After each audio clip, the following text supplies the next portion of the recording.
जे असां हीअं न छॾिया बेनज़ीर साहिब हुजा ईअं न छॾिया आहिनि असां ॿियो कुझु न रुॻो केरु जॾहिं पार्टी जो लीडर पुछणु अचे मिनिस्टर जा छा दिलि हिमत अफ़ज़ाई थींदी आहे अधु बीमारी ख़तमु थी वेंदी आहे। जे गुलाम नबी सीनियर आहे त आउं 40-42 सालनि जो आहियां, ठीकु आहे। त इन करे हिक ॿिए खे वास्तो पाड़ा हिकिड़ा वास्ता हिकिड़ा ॿिया दोस्त बि आहिनि इलाही जेके अचिणो हो उहो बि ईंदा सभु। महबूब न्यूज़ नेटवर्क ते रिपोर्ट हलण खां पोइ पीपी जे आला क़यादत पुराणे जियाले जी सार लधी। वॾे वज़ीर मुराद अली शाह पीपी जे पुराणे जियाले गुलाम नबी कोसो जी अयादत करण ऐं मदद करण जूं हिदायतूं जारी करे छॾियूं आहिनि। वॾे वज़ीर जे हुकुम ते वज़ीर आला जे ख़ासि मावन ऐं हैदराबाद जे ज़िले सदर सग़ीर अहमद कुरैशी ऐं PS 62 जे सदर बरकत अली बबर जियाले गुलाम नबी कोसो जे घर पहुची संदसि अयादत कई ऐं पार्टी क़यादत तरफ़ां इमदाद पिणु ॾिनी वई। ॿ दफ़ा हुन चयो अली सितो साहिबु आयो ऐं पाण अची चुको आहियां, अस्पताल में बि ईंदा आहियूं पुछणु।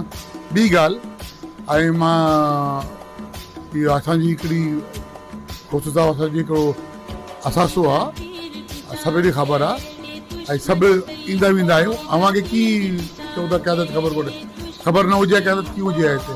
ऐं हींअर बि क़यादत ई आई आहे ऐं ज़िम्मेदार आहियूं। जे गुलाम नबी सीनियर आहे त आउं 40-42 सालनि जो आहियां, ठीकु आहे।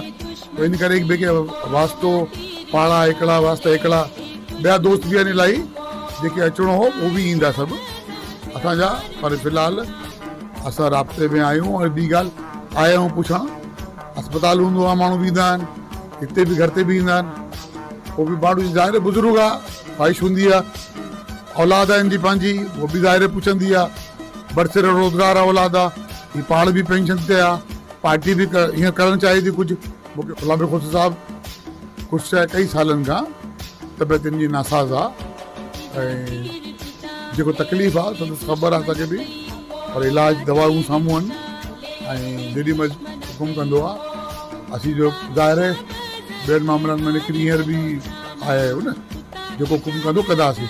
हा, ही पार्टी जी तरफ़ां आउं वेठो आहियां ऐं हिन खां पहिरीं सिंध जो सदर सभु अची चुका आहिनि, वेठा आहियूं ॻाल्हायूं पिया, जेको हूंदो कंदासीं ऐं हर हाल में बदल आहियूं। उन मौक़े ते PP अॻुवाण अज़हर सियाल, अयूब राजपूत, उमेर, मौला बख्श चांडियो, मुजीब चांडियो, ख़ैर मोहम्मद सुहाग ऐं ॿिया पिणु मौजूदु हुआ।